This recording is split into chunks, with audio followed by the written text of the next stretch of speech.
Episode 1 मजबूरी की डोली।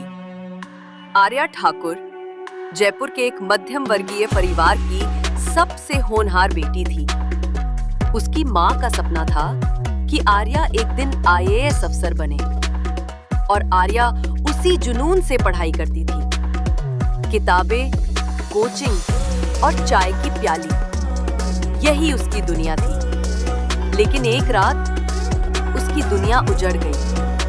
उसके पिता पर भारी कर्ज था और कर्जदारों का दबाव जानलेवा हो गया था। उसी रात एक काली गाड़ी उनके घर के सामने रुकी और उतरे राजवीर सिंह राठौड़, जो उदयपुर के सबसे रईस और रसूखदार जमींदार थे। उनके पास ताकत भी थी और अपना तरीका भी। तुम्हारी बेटी अब हमारे घर की बहू बनेगी, उन्होंने ठंडे लहजे में कहा। आर्या कुछ समझ पाती उससे पहले ही उसे डोली में बैठा दिया गया। उसकी आंखों में आंसू थे और दिल में हजारों सवाल। ये शादी क्यों? ये लोग कौन हैं? और उसका भविष्य अब कैसा होगा? वो अब एक अनजान हवेली में एक अनजाने इंसान की पत्नी बन चुकी थी, जिसके चेहरे पर हमेशा रहस्यमयी चुप्पी होती थी।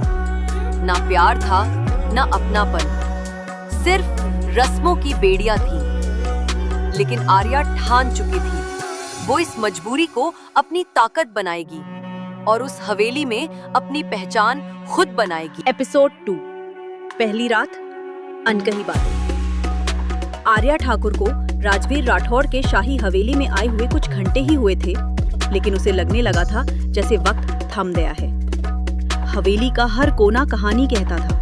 सुनहरी झूमर, पत्थरों से बनी दीवारें और गलियारे जो अतीत की परछाइयों से भरे हुए थे। लेकिन आर्या के लिए ये सब कोई सपनों का महल नहीं था, बल्कि एक सजा थी जो उसने कभी मांगी ही नहीं। पहली रात के खाने के बाद आर्या को एक बड़ी सी रजवाड़ी कोठी में अकेला छोड़ दिया गया। दीवारों पर पुरानी रानियों की तस्वीरें लटकी थी, जैसे वो सब उसे देख रही हों। तभी दरवाजा खुला। राजवीर राठौड़ अंदर आए। ऊंचा कद, तीखी निगाहें और चेहरे पर वही शांत क्रूरता। आर्या घबरा गई, पर उसके भीतर डर से ज्यादा जिद थी। डरने की जरूरत नहीं है, राजवीर ने कहा। आवाज में ठंडक थी, पर उसमें अपनापन नहीं था। ये शादी मेरे लिए भी मजबूरी थी। आर्या ने कोई जवाब नहीं दिया।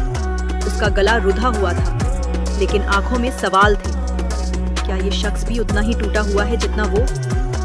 कहानी की गहराई खुलती है।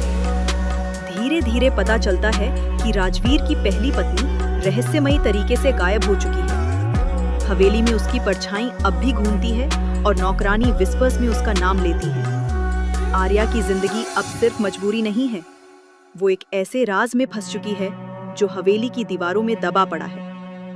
अंत में आर्या सोचती है, क्या मैं सिर्फ एक बंदनी हूँ या इस राजमहल में मेरी भी कोई किस्मत लिखी गई है?